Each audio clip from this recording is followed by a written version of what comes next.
सहनावतु सहनौ भुनक्तु सह वीर्यं कर्वावहै तेजस्विनावधीतमस्तु मा विद्विषावहै। ओम शांति शांति शांति। सबको सादर नमस्ते जी। सभी का हार्दिक स्वागत है। कमला जी आप लीजिए भजन। हाँ जी ओम। सबको सादर नमस्ते। तेरी रहमतों का सहारा न होता तो दुनिया में मेरा गुजारा न होता। तेरी रहमतों का सहारा न होता तो दुनिया में मेरा गुजारा न होता। तो दुनिया में मेरा गुजारा न होता। तेरी रहमतों से मैं जिंदा हूँ मालिक, तेरी बंदगी से मैं बंदा हूँ मालिक। तेरी रहमतों से मैं जिंदा हूँ मालिक, तेरी बंदगी से मैं बंदा हूँ मालिक। वरना जहां में गवारा न होता तो दुनिया में मेरा गुजारा न होता।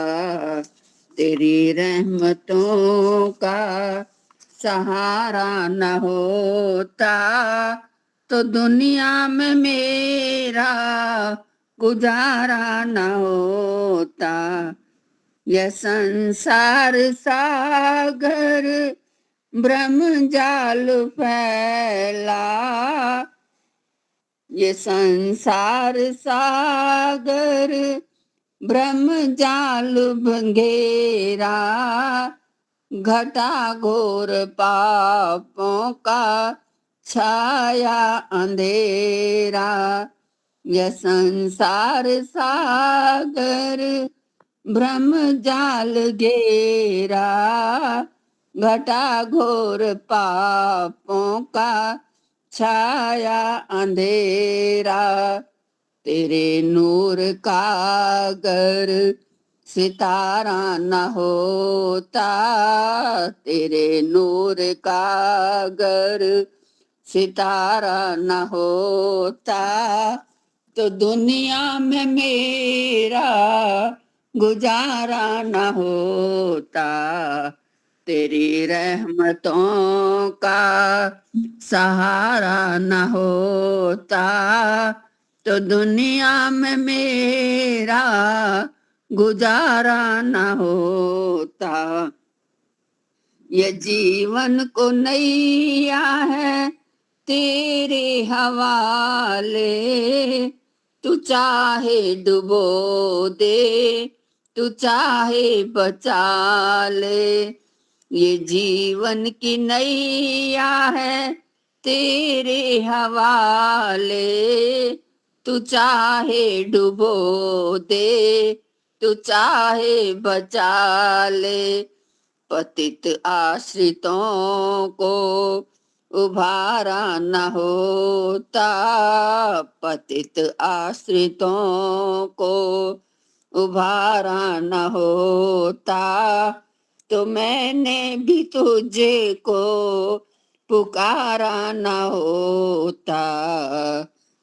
तेरी रहमतों का सहारा न होता, तेरी रहमतों का सहारा न होता तो दुनिया में मेरा गुजारा न होता तो दुनिया में मेरा गुजारा न होता। धन्यवाद जी समय देने के लिए। ईश्वर का भी धन्यवाद। बहुत बढ़िया। तो हमारे वक्ता भाग्येश जी आर्य, उनको मैं आमंत्रित करता हूँ, प्रारंभ करें।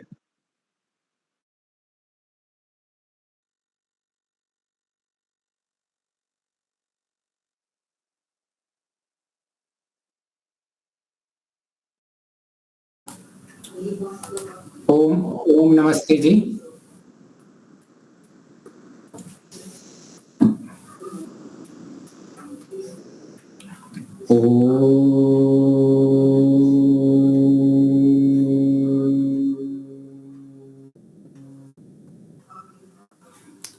सत्य प्रेमी सज्जनों, हमारा विषय चल रहा है, श्रृंखला चल रही है, कैसे हमारा जीवन यज्ञ में बने। और जो महर्षि की ग्रंथ है छोटा सा पंचमा यज्ञ विधि, उसकी सहायता से हम कैसे अपने लक्ष्य को प्राप्त कर सकते हैं। तो हमने अब तक देखा कि हमारे जीवन के लक्ष्य के लिए और जो हमारा मुख्य लक्ष्य है उसमें मुख्य जो होता है, कोई भी कार्य जिसको हम यज्ञ कार्य कहते हैं उसके पीछे एक ही प्रयोजन होता है, जिसको हम कह सकते हैं मुक्ति। मुक्ति का तात्पर्य है दुखों से मुक्ति। अगर उस मुक्ति को हम खोलेंगे तो किससे मुक्त होना है, तो दुखों से मुक्ति। तो उसका अगर और भी वर्गीकरण करना है तो दुख की मुक्ति है दुखों से, और जो जो दुख के कारण है वह कारण भी हम हटाते जाएं। और जब हम कहते हैं दुखों से मुक्ति, तो उसके पीछे सुख की प्राप्ति लक्ष्य रहता ही है, या सुख के साधन की प्राप्ति। तो हम मुख्य तरह से जब कहते हैं हमें मुक्ति चाहिए, तो हम पीछे ये चार तात्पर्य चलते रहते हैं। हमारे कर्म जो भी होते हैं वो दुखों को हटाने के लिए होते हैं, या दुखों को कारणों को हटाने के लिए होते हैं, सुखों के उपाय के लिए होते हैं, या सुख को प्राप्त करने के लिए होते हैं। तो कैसे हम इसे उचित ढंग से इन चारों चीजों को प्राप्त कर सके, ऐसे कर्म को यज्ञमय कर्म कहते हैं। अगर हम स्पष्ट हैं कि यज्ञ क्या है, कैसे कर्म है, जिन कर्म का प्रयोजन क्या है, क्यों हमें यज्ञमय कर्म चाहिए, तो उनका प्रयोजन यही है कि हम अपने लक्ष्य को प्राप्त कर सके। यज्ञमय कर्म जैसे हमने अब तक देखा, वो कर्म जो हमें अपने लक्ष्य की ओर ले चले। तो हमने अपना लक्ष्य है, अभी अपने लक्ष्य को समझा, और ऐसा हर कोई कर्म जो हमें अपने लक्ष्य की ओर लेके जाए उसे हम कहेंगे यज्ञमय कर्म। तो हमें यह हर पल देखना रहता है कि अब मेरे कर्म कैसे हैं, मैं कौन से कर्म कर रहा हूं जो मुझे मेरे लक्ष्य की ओर ले चल रहे हैं, और कौन से कर्म हैं जो मुझे मेरे लक्ष्य की ओर नहीं ले चल रहे हैं।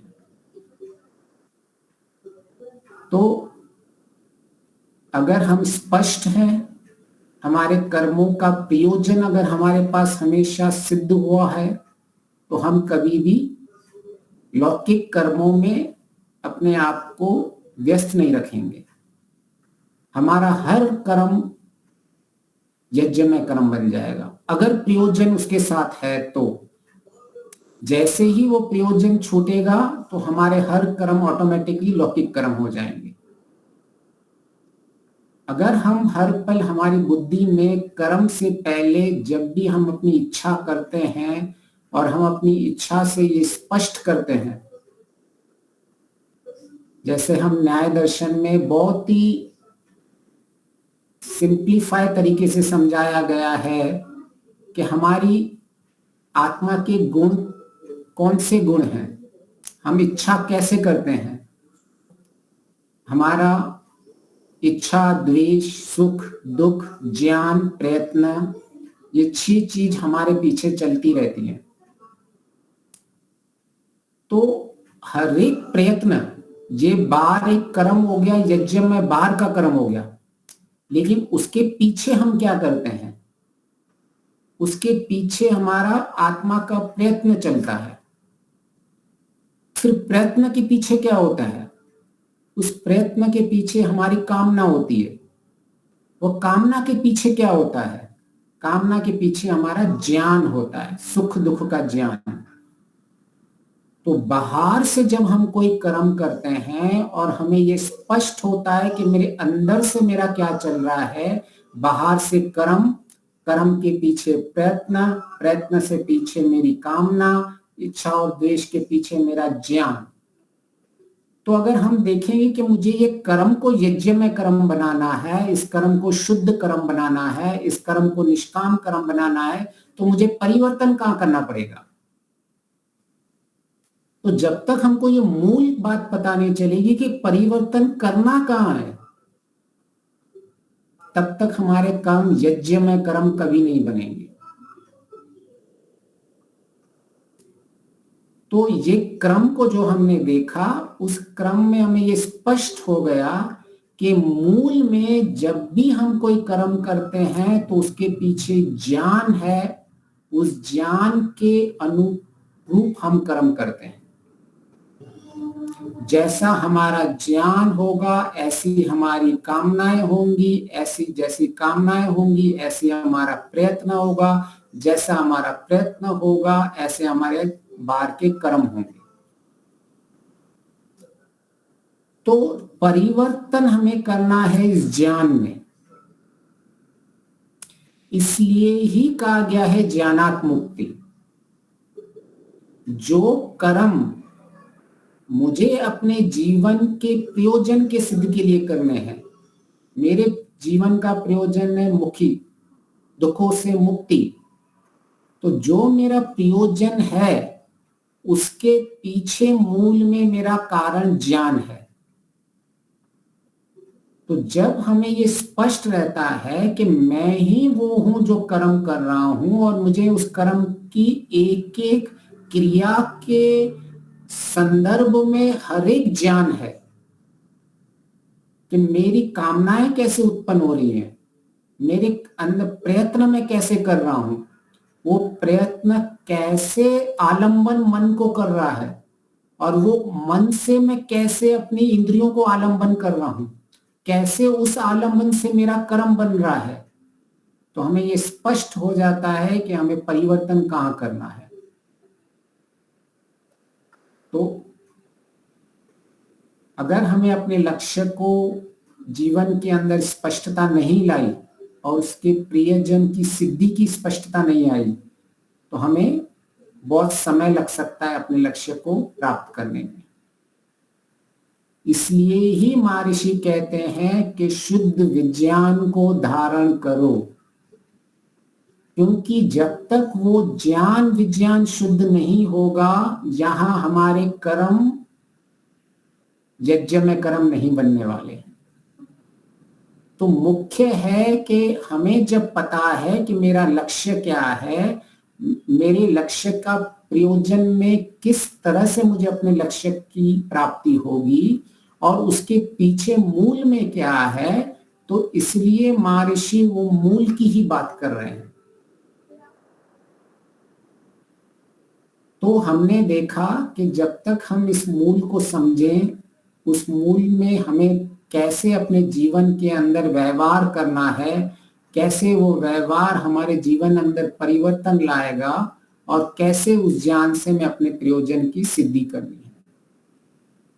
तो यह जो सत्संग चल रहा है ये उसी का ही एक अंग है। यह केवल कुछ 40-50 मिनट का ऐसा नहीं है कि हम कुछ सुन रहे हैं, यह वो है जिससे मेरे लक्ष्य का प्रयोजन सिद्ध होने वाला है। मैं ऐसा कुछ ज्ञान अपनी बुद्धि में डाल रहे हैं हम, जिस ज्ञान का प्रयोग करके हम अपने प्रयोजन की सिद्धि करेंगे। तो यहां जो भी एक सत्संग में बात की जाती है, यह एक स्वाध्याय का भी हिस्सा है और इसको आप एक सामूहिक ध्यान भी समझ सकते हैं, संध्या भी मान सकते हैं। महर्षि ने ऐसा कई जगह कहा है कि कुछ लोग जो हैं वो कहेंगे, मंत्रों का उच्चारण करेंगे और दूसरे लोग उनको ध्यान से सुनेंगे।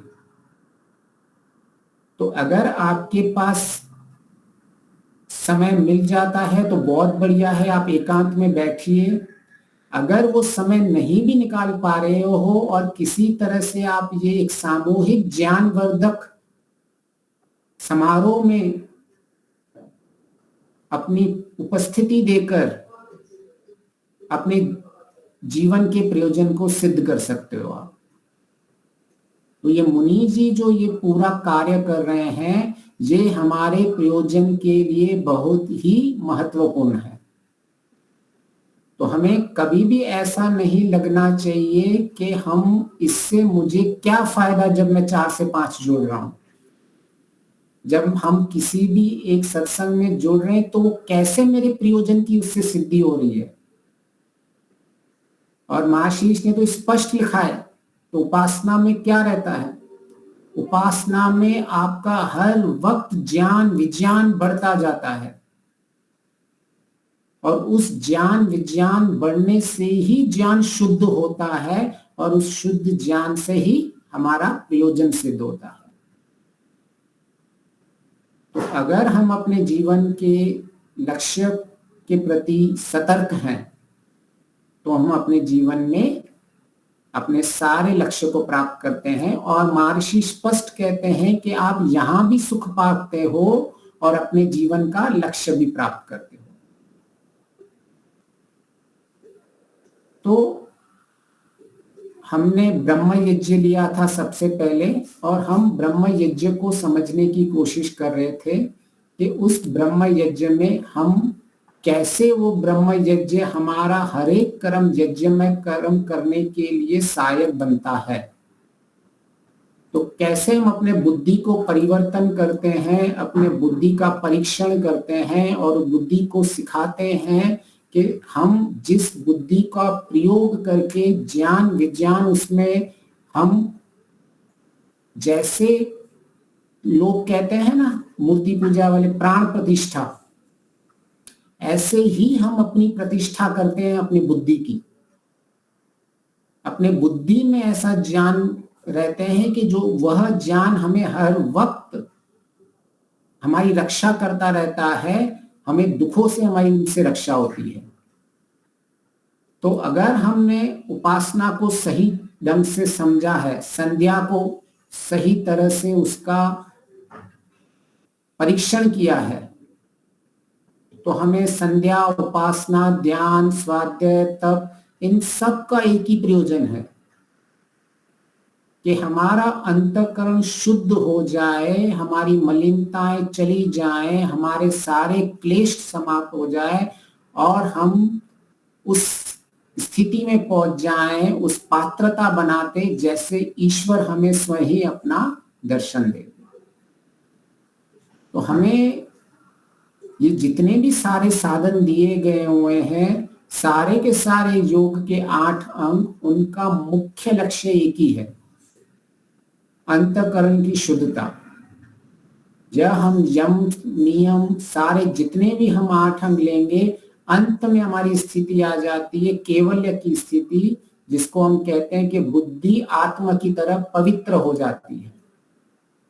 जब हम उस स्थिति में पहुंच जाते हैं तो हमारी पात्रता बन जाती है, हम उस परम आनंद को अनुभव कर सकें।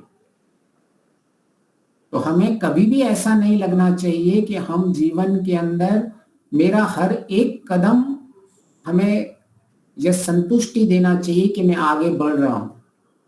वह ऐसा हो सकता है छोटा सा छोटा आप यम का पालन कर रहे होंगे, छोटे से छोटे आप अहिंसा का पालन कर रहे होंगे, छोटे से छोटे आप सत्य का पालन कर रहे होंगे। हमें कभी ऐसा नहीं लगना चाहिए कि अरे मैं तो, मेरी ध्यान में वृद्धि नहीं हो रही है, मेरी उपासना में वृद्धि नहीं हो रही है, तो मैं जीवन के लक्ष्य से दूर जा रहा हूं।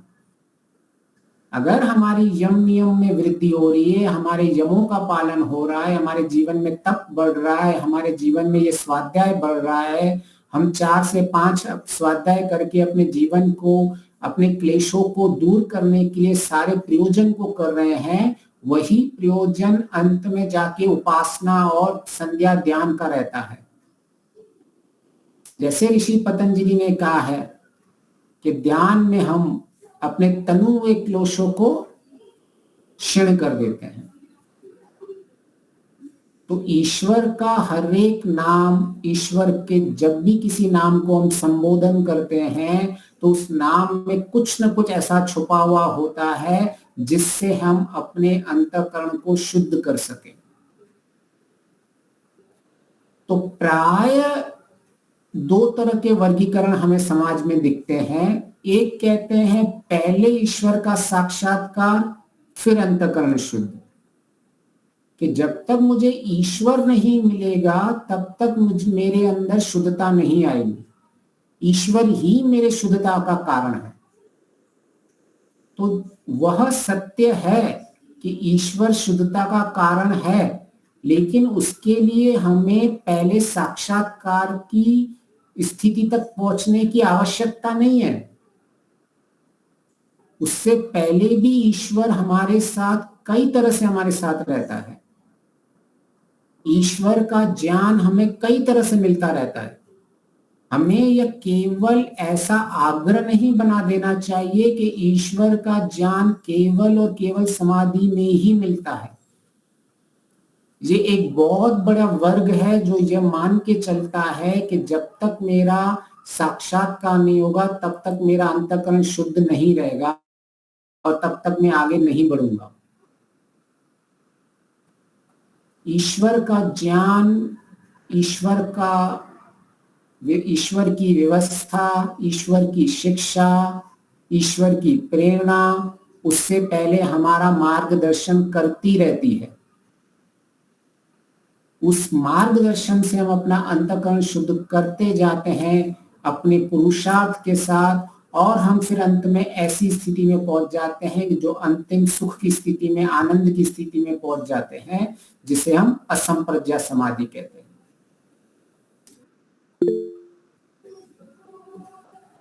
तो किसी ने कुछ ओके, तो ये ईश्वर का ज्ञान कैसे मिलता है हमको? तो इसके जैसे हम देखें, सबसे पहले तो जो 4 ऋषि थे उनको ईश्वर का ज्ञान मिला था। वो सबसे पहले जो 4 सबसे शुद्ध अंतःकरण जिनका था उनको ईश्वर ने ज्ञान दिया। तो ऐसा हो सकता भी है कि उनकी समाधि भी लगी हो, लेकिन क्योंकि उनका अंतःकरण सबसे शुद्ध था तो इनको सबसे पहले ज्ञान मिलता है। ईश्वर ने 4 वेदों का उनको ज्ञान दिया। फिर हमको जब हमारी जन्म होता है हमारा, तब हमें स्वाभाविक ज्ञान भी हमको मिलता है। स्वाभाविक ज्ञान जैसे कि हम अपने छोटे मोटे कार्य हम अपने खुद कर सकें मतलब हम समझ सकें कि हमें क्या हमारे आसपास हो रहा है, कितनी कितनी चीजें हम कैसे कैसे सीखते रहते हैं बचपन में, कैसे हम अपने बचपन में ऐसा हमें ईश्वर ने सामर्थ्य दिया होता है कि हम चीजों को देख के सीखते हैं। हमारे माँ बाप क्या करते हैं, आसपास क्या करते हैं, उनको चीज को सीखने का हमें सामर्थ्य मिला रहता है। वो ज्ञान हमें ईश्वर ने स्वाभाविक ही दिया होता है। उसके लिए हमें सीधा जन्म लेने के बाद समाधि नहीं लगानी होती है। यह ज्ञान ईश्वर ने पहले ही हमें दिया होता है। उस ज्ञान का हमें उपयोग करना है और उस ज्ञान को उपयोग करके हमें अपना और ज्ञान बढ़ाना है। फिर हमें ईश्वर की कैसे प्रेरणा से भी ज्ञान मिलता है, प्रार्थना से भी ज्ञान मिलता है। जैसे महर्षि ने प्रार्थना का फल बताया है कि हमारे अभिमान का नाश होता है, उत्साह हमारा बढ़ता है और ईश्वर की सहायता मिलती है। तो अगर हम प्रार्थना करते हैं और वह प्रार्थना के जिस चीज की प्रार्थना कर रहे हैं हमने उस पे पुरुषार्थ किया हुआ है, तो भी फिर हमें ईश्वर की प्रेरणा मिलती है। तो उसके लिए भी हमें ईश्वर के समाधि का इंतजार नहीं करना है, प्रतीक्षा नहीं करनी है कि अरे समाधि जब तक नहीं हुई तब तक तो मेरा कुछ नहीं होता। उससे पहले भी ईश्वर की प्रेरणा हमें मिलती रहती है, और कुछ प्रेरणाएं तो सबको मिलती है। जैसे अगर हम कोई गलत कार्य करते हैं तो भय, शंका, लज्जा उत्पन्न होती है, उसके लिए किसी को समाधि लगाने की जरूरत नहीं है। हमारे आनंद, उत्साह, निर्भयता उत्पन्न होता है जब भी हम अच्छे काम करते हैं, तो उसके लिए भी हमें समाधि लगाने की जरूरत नहीं है। तो ईश्वर का जो ज्ञान है, ईश्वर की जो प्रेरणा है, वो हमें सतर्क मिलती रहती है, जिससे हम अपने अंतःकरण को शुद्ध करते जाते हैं। और अंत में शुद्ध अंतःकरण जब सारे क्लेश नष्ट हो जाते हैं तो हम पात्र बन जाते हैं अपने जीवन का अंतिम लक्ष्य प्राप्त करने के लिए। लेकिन हमें इसमें स्पष्ट होना चाहिए कि हमने जितनी भी ईश्वर की प्रार्थना की है, उस प्रार्थना कोई भी उचित होनी चाहिए। वो प्रार्थना वो ईश्वर के नियमों के विरुद्ध नहीं होनी चाहिए, वो पुरुषार्थ के विरुद्ध नहीं होनी चाहिए। वो प्रार्थना कि हमने कुछ भी ऐसे प्रार्थना कर ली कि भाई ये मरा हुआ इंसान फिर से जिंदा हो जाए, ऐसा नहीं होगा। ऐसी प्रार्थना नहीं करनी चाहिए। जो ईश्वर के नियमों के विरुद्ध है, ऐसी प्रार्थनाएं कभी नहीं करनी चाहिए। और ना ऐसा कभी प्रार्थना करनी चाहिए कि किसी की नाश की प्रार्थना कर चाहिए कि हे भगवान मेरे दुश्मन को आप नाश कर दो, क्योंकि ईश्वर अपनी न्याय व्यवस्था से चलता है, हमारे कहने से ईश्वर नहीं चलता है। और वैसे भी अगर हम ईश्वर को बोलते हो आप उसके साथ ऐसा कर दो, उसके साथ वैसा कर दो, तो इसका मतलब हम ईश्वर को कम बुद्धिमान मानते हैं और अपने आप को ज्यादा बुद्धिमान मान रहे हैं। तो हमारी प्रार्थनाएं भी शुद्ध होनी चाहिए। तो उन शुद्ध प्रार्थनाओं से हमें शुद्ध प्रेरणाएं मिलती हैं, उन शुद्ध प्रेरणाओं से हमारा सामर्थ्य बढ़ता है, और उन सामर्थ्य को बढ़ने से हम अपने जीवन के जितने भी दुख हैं उनके समाधान निकाल पाते हैं। और इसको ही धीरे धीरे धीरे धीरे समाधि की पराकाष्ठा कहते हैं। तो एक छोटी सी चीज में इसको समझ में जाए कि ईश्वर पहले साधन रहता है हमारे दुखों की निवृत्ति और सुख की प्राप्ति के लिए, जिससे हम अपने अंतःकरण को शुद्ध करते हैं, और वह अंतःकरण की शुद्धता पात्रता बनती है ईश्वर अंतिम लक्ष्य के लिए। ये समझ में आई ये बात, या मैं फिर से दोहराऊं कि पहले ईश्वर साधन बनता है जिससे हम अंतःकरण को शुद्ध करते हैं, फिर अंतःकरण को शुद्धता करके हमारी पात्रता बनती है जिससे हमें अंतिम ईश्वर साध्य मिलता है। तो ईश्वर का हमारे जीवन में दो तरह से एंट्री होती है, एक साधन और दूसरा साध्य। प्राय हम ईश्वर को केवल साध्य ही मानते हैं, इसलिए हमें जीवन के अंदर ये बहुत कठिन लगता है। ईश्वर को केवल साध्य मान के चलते हैं और हमें वो लगता है वो ऐसा कुछ पॉसिबिलिटी है नहीं है, और हमारी श्रद्धा ही नहीं बन पाती है ईश्वर के प्रति फिर।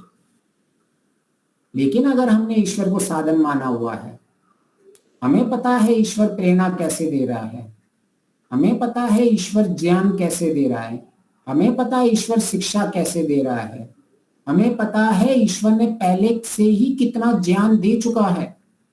ईश्वर ने दो तरह के यहाँ ज्ञान दिया हुआ है, श्रुत ज्ञान और दृश्य ज्ञान, जिसके लिए मुझे विशेष समाधि लगाने की जरूरत नहीं है। ये संसार को देख देख के भी हम बहुत कुछ सीखते हैं, हम किसी से सुन के भी बहुत कुछ सीखते हैं। तो वह ज्ञान ईश्वर ने पहले ही दिया हुआ, ईश्वर की कृपा पहले ही हमें मिली हुई है। हम पता नहीं किस चीज का इंतजार करते रहते हैं। हमें लगता है किसी दिन मैं ध्यान में बैठूंगा, अचानक मेरी ऐसी स्थिति हो जाएगी जब मैं ध्यान से उठूंगा और मेरा अंतःकरण शुद्ध हो जाएगा। नहीं, जो ईश्वर ने पहले व्यवस्था बना के रखी हुई है, जो ईश्वर ने पहले ज्ञान दिया हुआ है, उस ज्ञान का तो हमने अभी तक प्रयोग ही नहीं किया है, और ना उसका प्रयोग करके हमने कोई अंतःकरण की शुद्धता की हुई है। न हम यम नियम का पालन करते हैं, न हम किसी अपने जीवन के अंदर धर्म का पालन करते हैं, और वह जो शिक्षा है पहले से ही ईश्वर की दी हुई है। लेकिन हम पता नहीं क्यों एक आग्रह लगा के बैठे रहते हैं, ईश्वर के भरोसे बैठे रहते हैं कि ईश्वर का साक्षात्कार होगा तो ही मैं आगे बढ़ूंगा। लेकिन ईश्वर ने जो पहले से दिया हुआ है, हम उसके ऊपर कभी अपनी नजर डालते ही नहीं है। कितना सब कुछ ईश्वर ने दिया हुआ है। मतलब ये ऐसा हो गया कि एक बच्चे को उसकी माँ ने सारा खाना बना के दिया हुआ है, और वो बाहर मार्केट में चली गई है खाना लगा के परोस के, और सीधा बता के भी गई है, उधर लिख के भी लिखी है पर्ची में कि तुझे क्या क्या खाना है, कब कब क्या खाना है, कि पहले तुझे खाना खाना है, फिर अंत में मीठा खाना है, पहले ये खाना है, सब बता के भी गई है। लेकिन उस बच्चे को विश्वास ही नहीं हो रहा है कि ये मेरी माँ मुझे दे के गई है, और वो रोने लग रहा है कि जब तक मेरी माँ नहीं आएगी तब तक मैं ये खाना नहीं खा सकता। और कहीं ना कहीं हमारा आग्रह भी ऐसा है कि ईश्वर ने इतना सब कुछ दे के रखा है, ईश्वर ने इतनी सारी व्यवस्था करके रखी हुई है, ईश्वर हर वक्त ज्ञान बांटा हुआ है, ईश्वर ने इतनी प्रेरणा दी हुई है, लेकिन हम ऐसा सोचते हैं कि जब तक मेरी समाधि नहीं लगेगी तब तक मैं अपने जीवन में आगे नहीं बढ़ सकता। तो ईश्वर के हर बात हमें याद रखना है कि ईश्वर के दो रोल्स होते हैं, एक साधन और एक साध्य। साध्य भी है और ईश्वर साधन भी है। हमें ईश्वर को साधन का प्रयोग करना है, उसके गुण क्रम स्वभाव जैसे अपने गुण कर्म स्वभाव को बनाने हैं, उसके जो जो स्वभाव है, जो जो गुण है, उनसे शिक्षाएं लेनी है कि कैसे ईश्वर का ये गुण मैं धारण करके आगे जितना जितना मुझ में उचित धारण कर सकता हूं, जितनी जितनी मेरा सामर्थ्य है, मैं उतना उतना ईश्वर का गुण धारण करके कैसे अपने जीवन को दुखों के कम कर लेता हूं। ये साइंस है पूरा का पूरा। तो हमने पिछली बार संध्या सार में से संध्या के कुछ ईश्वर के गुण ले रहे थे, और हमने कैसे देखा कि ईश्वर के गुण स्मरण करने से हमारे जीवन के दुख कम हो जाते हैं। तो आप जब संध्या को देखोगे, जिसके अंदर मुख्य तरह से आप अगर मोटी तौर से देखोगे तो उसमें सारी समस्याओं का हल दिया हुआ है कि हमें इस संसार में क्या होता है। हमें एक अपने आप का ज्ञान होना चाहिए कि मैं कौन हूं, मेरा शरीर कैसा है। दूसरा, मुझे इस संसार का ज्ञान होना चाहिए कि जिससे सूरज कैसे मुझ पे इम्पैक्ट हो रहा है, कैसे सूरज से ये पेड़ पौधे सबको जीवन मिल रहा है। और दूसरा, जो इस समाज में रह रहे हैं उनके साथ कैसे व्यवहार करना चाहिए। ये तीन मुख्य चीजें होती हैं, और ये तीनों की तीनों इस संध्या में महर्षि दयानंद जी ने बताया गया है। मतलब पूरा का पूरा संसार इस संध्या के अंदर है। पहले हम वाक वाक बोल के इन सारी इंद्रियों के लेके एक एक इंद्रियों को समझते हैं कि मैं इन इंद्रियों को पवित्र करूं, इन इंद्रियों को शुद्ध करूं जिससे मेरा यश बने। और उसके साथ साथ एक एक इंद्रियों पे जब हम समझते हैं कि एक एक इंद्रियां कैसे काम कर रही हैं, तो हमें आश्चर्यजनक हो जाता है कि कैसे ये आंख की एक भी चमकती है, आंख हमारी एक झलक के अंदर कैसे ये पूरा मेरी आंख जो है डिहाइड्रेशन का काम करती है कि मैं जैसे देख रहा हूं मेरी आंख सूख जाती है तो हम बार बार पलक झपकाते रहते हैं। कैसे मेरा हृदय धड़क रहा है,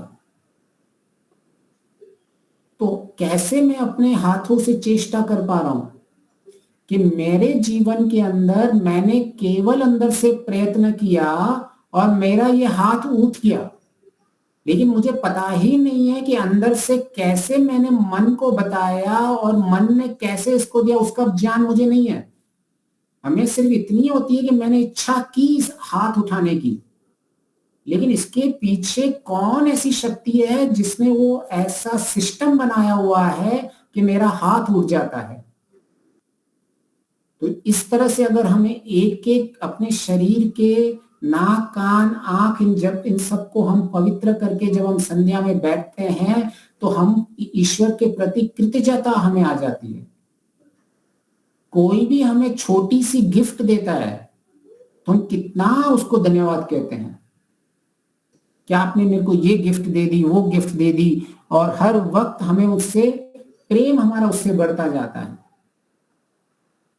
और ये 400-500 करोड़ का शरीर दे के रखा है, ये तो मैंने कम आंकलन किया हुआ है। आप बेचने निकलो, अगर किसी को किडनी बेचनी है, किसी को आंख बेचनी है, किसी को हाथ बेचना है, तो लोग आपको करोड़ों रुपए देने के लिए रेडी हो जाएंगे।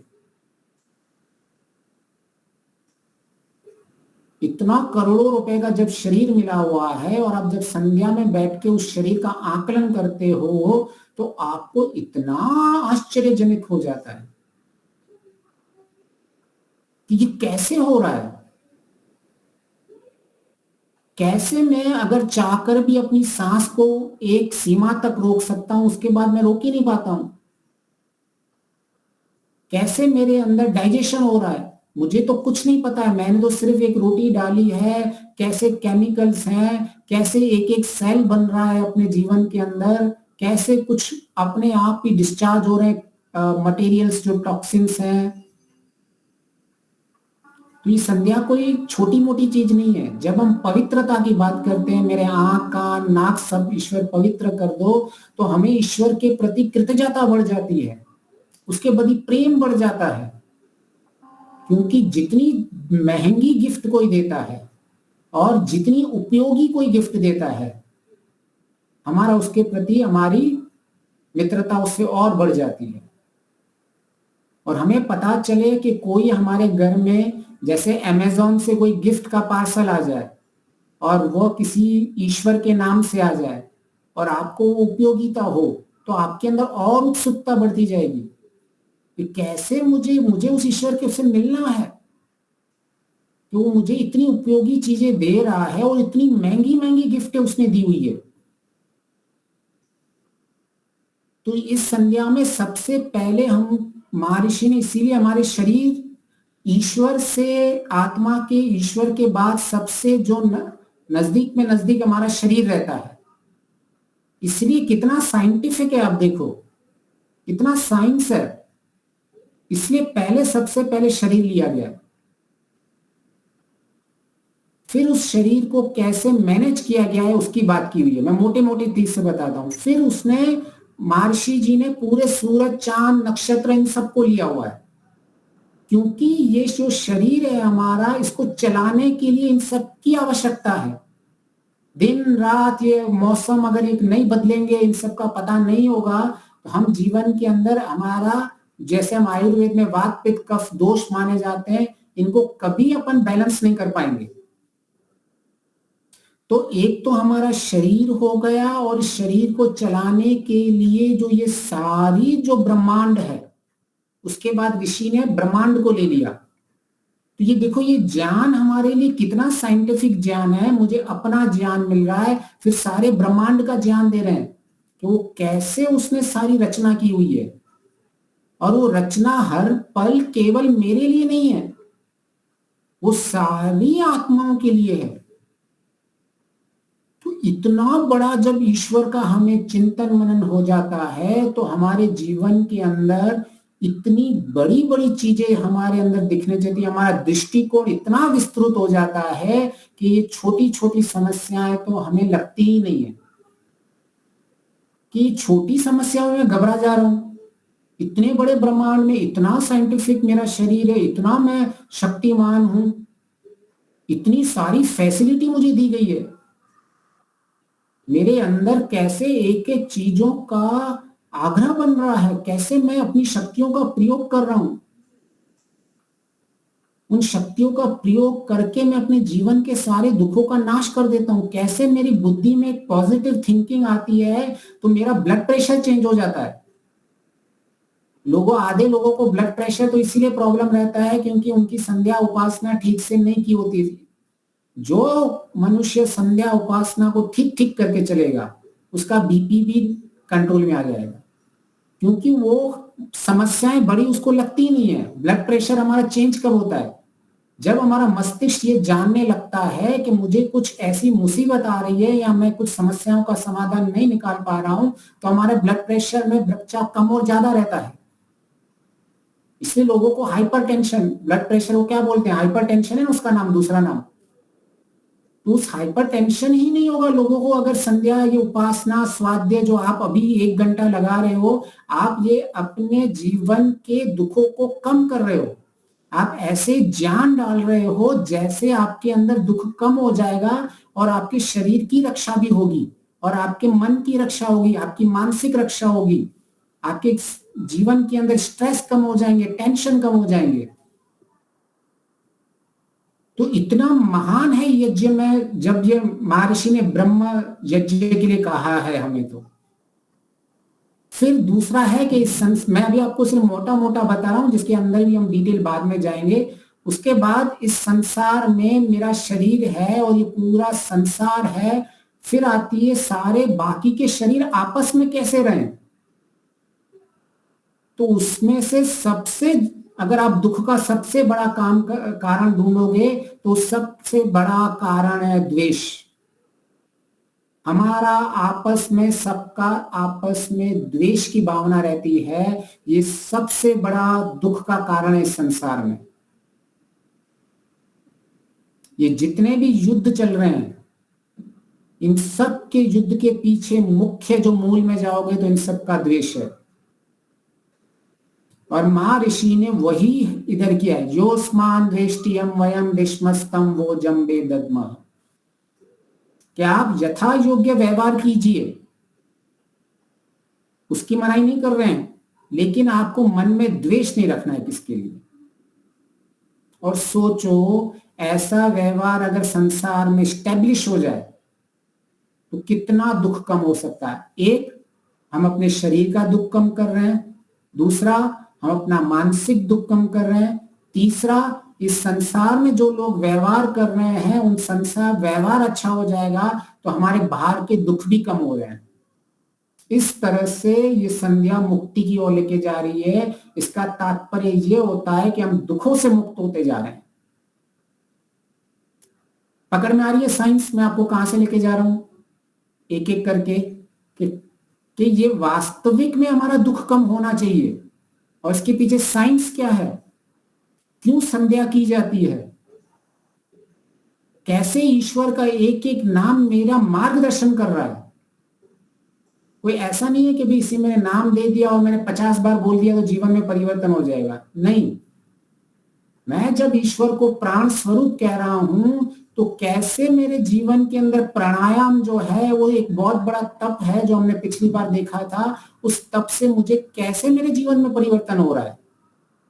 मैं जब ईश्वर को पाप नाशक बोल रहा हूं और अपने कर्मों को में से पाप की कटौती करता जा रहा हूं तो कैसे मेरे जीवन के अंदर दुख कम होते जा रहे हैं। कैसे मैंने ईश्वर को सर्वव्यापक माना है और न्यायकारी माना है और मैं न्याय व्यवहार कर रहा हूं। मैं अपने द्वेष को ईश्वर की न्याय व्यवस्था में रख रहा हूं, तब ही मेरे दुख कम होंगे। अगर मैंने न्यायकारी बोल दिया लेकिन मैं सबसे द्वेष करने बैठ गया तो मेरे दुख कभी कम नहीं होंगे। तो यहां ये न्यायकारी कहने के पीछे तात्पर्य क्या है, बोध क्या है, वह हमें समझना होगा कि ईश्वर का एक एक नाम मुझे कैसे मेरे मस्तिष्क में परिवर्तन कर रहा है। हम ये अपने मस्तिष्क में डेटा को डाल रहे हैं, ज्ञान को समर्पित कर रहे हैं, अपने अपने आप को अंदर धारण कर रहे हैं, हम शुद्ध ज्ञान को धारण कर रहे हैं। जैसे कि भी ये मैं 1 घंटे के बाद जब मैं जैसे ही व्यवहार काल में उतरूं तो मुझे क्लिक हो जाना चाहिए कि ईश्वर तो न्यायकारी है। इन छोटी छोटी चीजों में क्यों मैं लोगों से द्वेष कर रहा हूं? मुझे यथा योग्य व्यवहार करना, मैं यथा योग्य करके और अपने काम से काम मतलब रखूं। तो यह स्वाध्याय, यह संध्या, यह ध्यान जीवन को सशक्त बनाती है और साक्षात दुखों में परिवर्तन होता है। आप देखोगे दुख कम होता जाएगा। तो अगर इस संसार में हमने ये द्वेष की कामना छोड़ दी, और हमारे ये द्वेष भी सीधे 6 बार बोला गया है, क्योंकि ये पूरे संसार में परिवर्तन की बात चल रही है कि मुझे हर एक चीजों में कैसे द्वेष में करता रहता हूं सारा दिन। आप देखोगे कि जैसे ही हमें प्रतिकूलता आती है हमें द्वेष उत्पन्न हो जाता है, और वो द्वेष फिर मल्टीप्लाई होता जाता है और बढ़ता जाता है और बढ़ता जाता है। हम फिर काल्पनिक एक दुनिया में चले जाते हैं और दुख इतना बड़ा होता ही नहीं है जितना हमने अंदर मस्तिष्क में मल्टीप्लाई किया रखा होता है। उसने एक साधारण छोटी सी बात कह दी, और हमने अगर ईश्वर की न्याय व्यवस्था पे हमें पूरा विश्वास है कि ईश्वर ने इतना तो सबको स्वतंत्र छोड़ के रखा है। अगर जब तक वो सामाजिक कोई हिंसा नहीं कर रहा है तब तक तो मुझे कोई टेंशन नहीं है। व्यक्तिगत में सब स्वतंत्र है, केवल हमारी स्वतंत्रता सामाजिकता में आ जाती है। और मैं अगर अधिकारी हूं, मुझे कोई एक अधिकार पे मैं बैठा हुआ हूं, तो अपना मैं यथा योग्य व्यवहार करके उसको अपना कंट्रोल कर दूंगा। लेकिन व्यक्तिगत तो न्यायकारी ईश्वर का ये नियम है, सब अपने व्यक्तिगत कार्य में सब स्वतंत्र हैं। तो मैं क्यों अब उसकी स्वतंत्रता छोड़ के और उसके अंदर मैं इतना द्वेष कर रहा हूं जिसके कारण मेरा अंतःकरण मलिन हो रहा है। तो ये एक शब्द नहीं है, केवल ये जीने का तरीका है। तो हमारा जो वैदिक मंत्र हैं, जो वैदिक हमारा साहित्य है, वो केवल ऐसा नहीं है कि हमको पढ़ के कहीं बता देना है। ये जीवन जीने की कला सिखाते हैं। कैसी कला सिखा रहे हैं? सुखपूर्वक जीवन कैसे जिया जाए। एक एक शब्द जीवन बदलने जैसा है।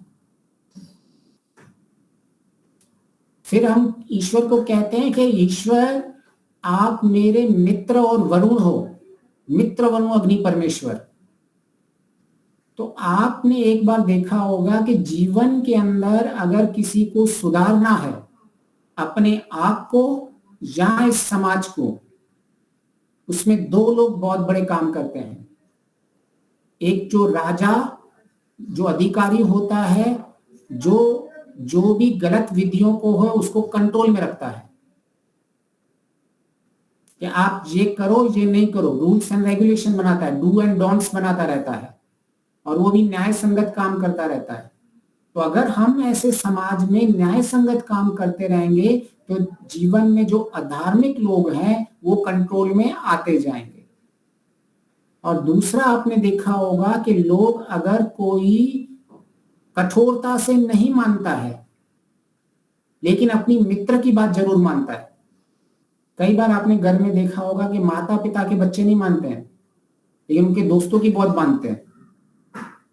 तो इसलिए यहाँ संध्या में कि मित्रता और वरुणता हमारे जीवन में होनी चाहिए।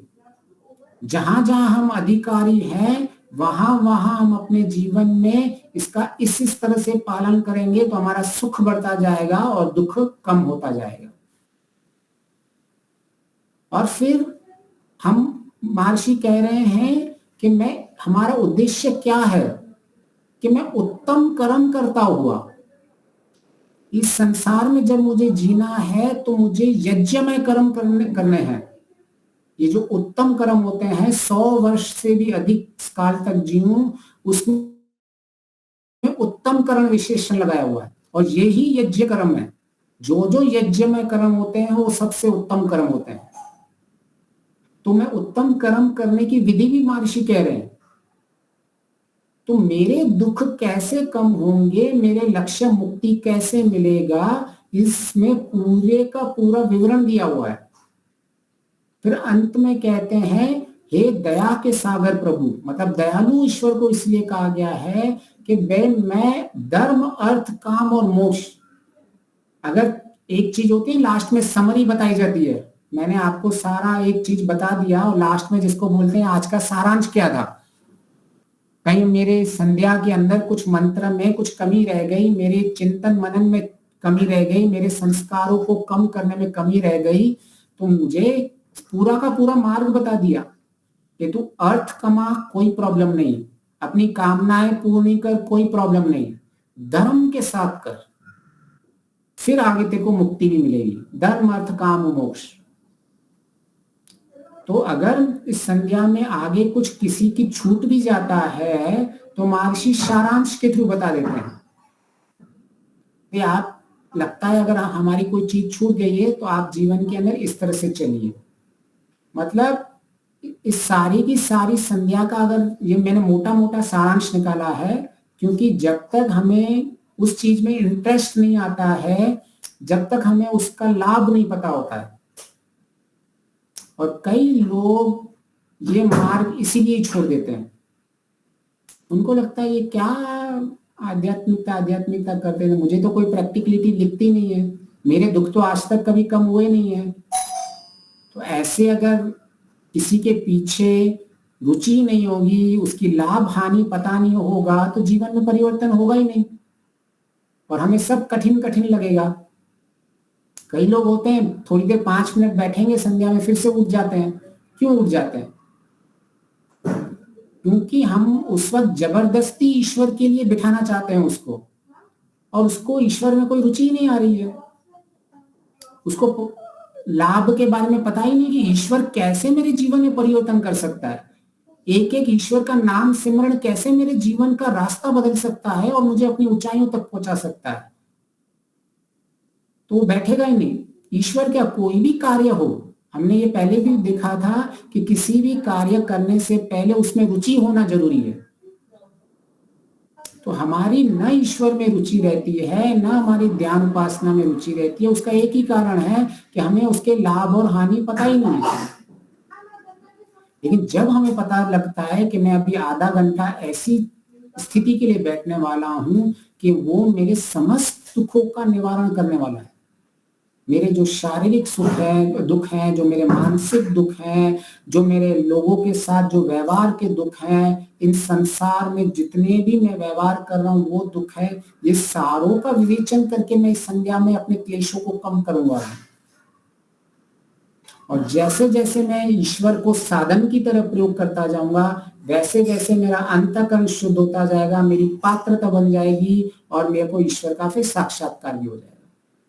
लेकिन अंत तक हम सिर्फ बैठे रहेंगे ऐसे, जब तक मेरा ईश्वर का साक्षात्कार नहीं होगा तब तक हमारे जीवन में परिवर्तन नहीं होगा। तो ये कभी नहीं होने वाला है। हमें ईश्वर को साधन की तरह प्रयोग करना ही होगा। तो आज मैं सारांश बता रहा हूं कि ईश्वर को साधन की तरह किस तरह प्रयोग करना है, कि ईश्वर की ज्ञान प्रेरणा हमें मिलती है, ईश्वर ने वेदों का ज्ञान दिया हुआ है, ईश्वर ने ये दृश्य संसार का ज्ञान दिया हुआ है। ईश्वर जब हम प्रार्थना करते हैं पुरुषार्थ के बाद, तब हमें प्रेरणा देता है और उस प्रेरणा से हमें उत्साह मिलता है, हमारा अभिमान कम हो जाता है, और कैसे वो उस प्रेरणा से हमारी शक्तियां जागृत होती हैं। कोई ईश्वर हमें साक्षात हमारे अंदर कोई परिवर्तन नहीं करता है कि चलो इसने तो बहुत 50 बार मेरा मंत्र बोल दिया, मेरा नाम बोल दिया, न्यायकारी, चलो मैं इसकी बुद्धि में परिवर्तन कर दूं। ईश्वर ऐसी प्रेरणा देता है जिससे मेरी शक्तियों की जागरूकता होती है उस ज्ञान के थ्रू, और मैं उन शक्तियों के प्रयोग से मेरे जो दुख है जिसकी मैंने प्रार्थना की थी उसको मैं कम कर देता हूं। ईश्वर एक श्रोत्र बनता है। जैसे 2 तरीके से हम किसी की मदद कर सकते हैं। एक भिखारी है, हमने उसको एक बार कुछ दे दिया और उसका दुख एक बार कम हो गया, लेकिन कब तक हम उसको देते रहेंगे? उसका है कि उसको कुछ ऐसा ज्ञान दे दो जैसे वो कुछ सीख जाए और अपनी जीविका चला सके। तो ईश्वर ऐसा ज्ञान दे देता है, ऐसी प्रेरणा दे देता है जिसके अंदर हमारी जो छुपी हुई शक्तियां हैं वो उत्पन्न हो जाती हैं और हम उन समाधान निकाल देते हैं सारे अपने दुखों का। जैसे ये सूरज की रोशनी है, ये सूरज की रोशनी क्या करती है? जो जिस में मटेरियल में जो एनर्जी पहले से ही है उस एनर्जी को अवेक कर लेती है, जागृत कर लेती है। वो कोई मिर्ची के बीज में कभी वो आम का बीज कभी नहीं निकल सकता है। मतलब ऐसा कभी नहीं हो सकता कि मिर्ची के बीज में आम का पेड़ निकल गया। अरे नहीं, सूरज ने ये परिवर्तन कर दिया। सूरज केवल एक माध्यम बन रहता है कि जो उस बीज के अंदर शक्ति होती है वो शक्ति उद्भुत हो जाती है। अगर वो आम का पेड़ है, आम का बीज है तो आम का उद्भुत हो जाएगा, मिर्ची का है तो मिर्ची का उद्भुत हो जाएगा। तो ईश्वर कैसे मेरे जीवन में परिवर्तन लेके आया था उसका भी हमें ज्ञान होना चाहिए। नहीं तो हम ईश्वर के सारे बैठते रहेंगे, ईश्वर हमारी मदद करते रहेगा और हमें पता ही नहीं चलेगा। क्यों? क्योंकि ज्ञान शुद्ध नहीं है। इसलिए महर्षि बार बार कहते हैं अपने ज्ञान को शुद्ध रखें, हम समझ सकें कि ईश्वर कैसे, ईश्वर ने जो भी मेरे अंदर जितनी भी कठिनाई आई रही है, बुद्धि में इतना सामर्थ्य दिया हुआ है कि मैं अपनी बुद्धि का सामर्थ्य का प्रयोग करके मैं अपने जीवन की जितनी भी प्रतिकूलता है उनका सामना कर सकूं। तो जीवन, ईश्वर इस तरह से हमारे जीवन में परिवर्तन लेके आता है और हम थोड़ा सी सतर्क रहेंगे तो ईश्वर जैसे भय, शंका, लज्जा उत्पन्न करता है वो सतर्क रहेंगे तो हम बुरे काम से बच जाएंगे। लेकिन हम ध्यान में ये सतर्कता हम बढ़ाते हैं कि जितना हम सतर्क ज्यादा रहेंगे, इसको बोलते हैं अटेंशन स्पैन होता है और अटेंशन डेप्थ होता है। हम ध्यान में एक अटेंशन स्पैन बढ़ाते रहते हैं और अटेंशन को डेप्थ में लेके जाते हैं कि जैसे मेरी एक एक चीज मैं बुद्धि में समझ पाऊं कि मेरी गलती कहाँ हो रही है, मेरा दोष कहाँ है। तो उस ध्यान संध्या में हमारा अटेंशन स्पैन जितना जितना बढ़ता जाता है और अटेंशन डेप्थ जितना जा रहा है, हमें अपने दोष दिखते जाते हैं, हमारे सारे क्लेश वाले संस्कार हमको दिखते जाते हैं, फिर हम उसको कम करते जाते हैं। इस तरह से हम अपने जीवन में आनंद, सुख में बढ़ता जाता है। अगर किसी को कोई प्रश्न है तो जल्दी से कोई प्रश्न ले सकते हैं और इसको फिर समापन कर सकते हैं। आप सबका बहुत बहुत धन्यवाद।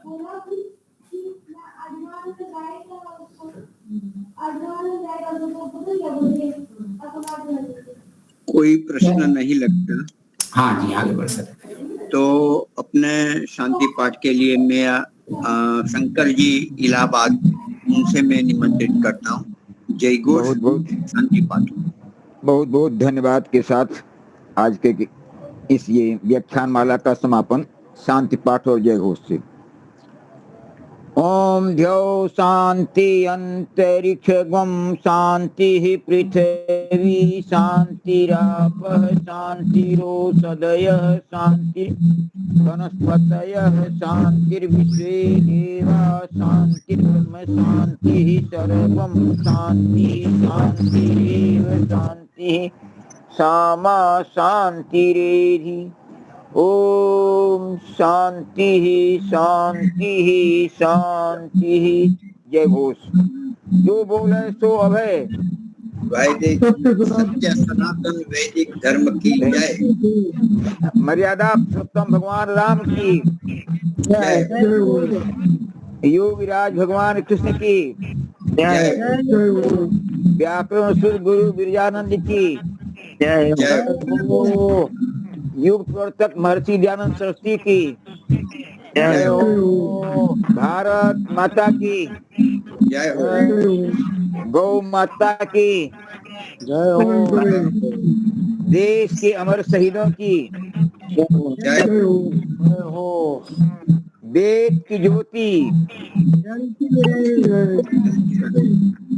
ओम का झंडा, आर समाज, सत्यार प्रकाश, ध्वनि वैदिक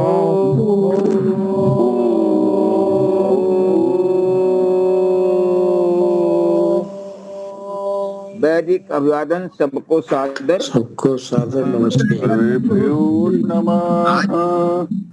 आज न्याय दर्शन की कक्षा रात्रि को 9 बजे होगी, 9 से 9:45।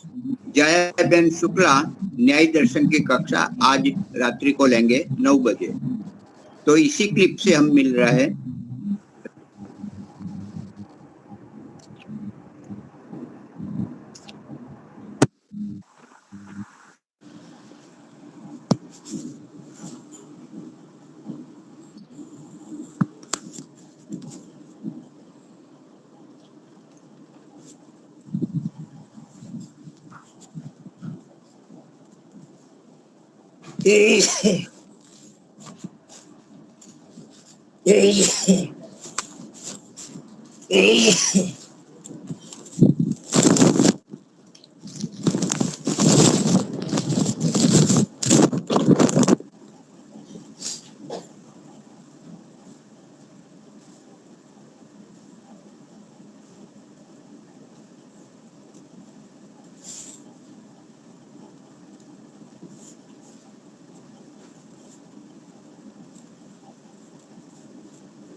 नमस्कार।